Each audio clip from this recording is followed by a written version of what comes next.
Hello and welcome back! Once you've completed the English Proficiency Assessment, return to the same email from Infineo and click on the Score Upload Form button. This will open a Google form. Before filling out the form, let's download your assessment scorecard.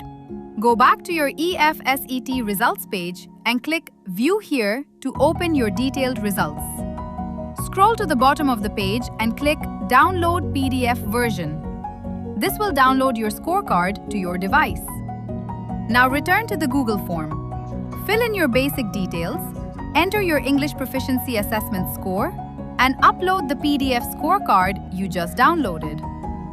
Once you've filled in all the required information, click Submit. That's it! Your assessment has now been submitted for review.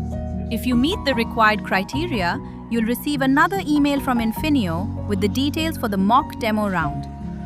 In the next video, we'll walk you through the mock and show you how to prepare for it.